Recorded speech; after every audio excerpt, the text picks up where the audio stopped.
I stood outside the grand doors of the ballroom, my hand on the brass handle, and he waved me away.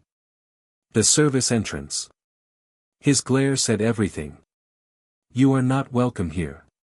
My stomach didn't twist. My pulse didn't race. I smiled politely.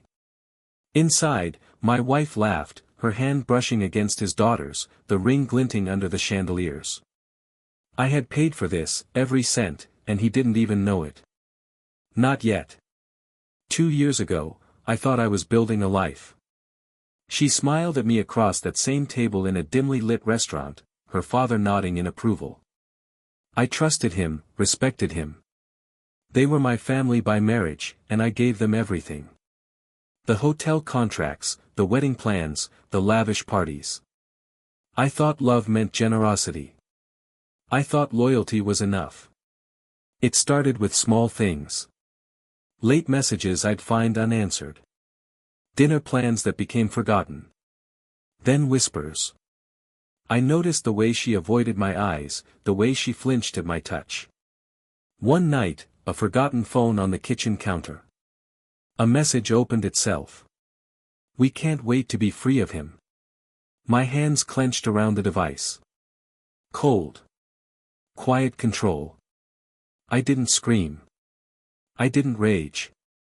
I planned, calculated. I traced every transaction, reviewed every contract, every property deed. My wealth had been my shield. Now it became my weapon. I waited for the perfect moment. Timing was everything. Months passed. I watched them flaunt their betrayal with careless smiles. They didn't know that every party I funded, every champagne toast, every catered dinner was a stage, and I was directing. I quietly acquired their accounts, their investments, their debts, legally, smartly, invisibly. Their family fortune, once untouchable, slowly, silently, came under my control. And tonight was the apex. I arrived at the engagement party, my hotel, my ballroom, my chandeliers, and they treated me like a ghost. They didn't recognize the hand that had built this. I had already arranged it. The contract for the venue signed in my name alone. The caterers instructed to recognize only me. The staff briefed to follow my lead. He waved me to the service entrance. Pathetic. I paused, leaned back, and let the humiliation linger. A waiter, uniform crisp, offered me a tray. I accepted, smiling. Nobody suspected. Not yet. When the toast began, I stepped into the main hall. Silence fell, heads turned. My wife froze. Her sister, too. And her father's jaw tightened. I raised my glass. I'd like to congratulate the happy couple, I said, voice calm, deliberate. And I must apologize. This venue is actually mine. The hotel, the catering, the entire event, fully under my ownership. Eyes widened. Conversation stalled. I let them fester in the moment, the revelation sinking in slowly, painfully. Her father's face went red, then pale, then a shade I knew well. Fear.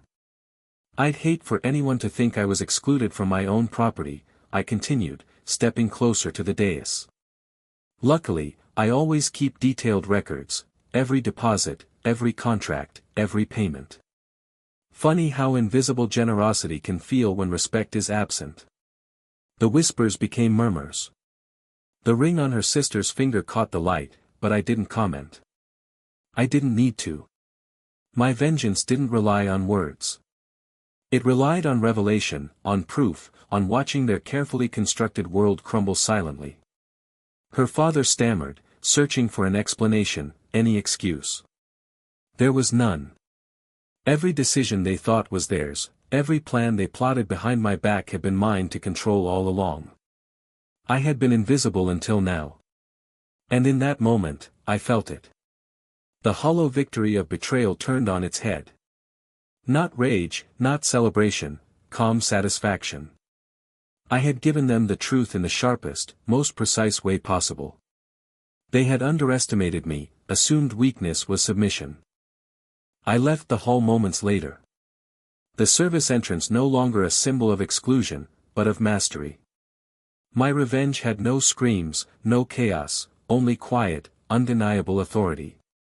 I walked through the staff doors with my head high, every step echoing the lesson they would never forget. Respect is earned.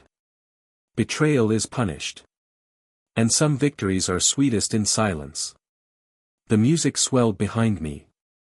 Laughter resumed. But I no longer needed their approval, their smiles, their love. I had given them their reckoning, and it was perfect.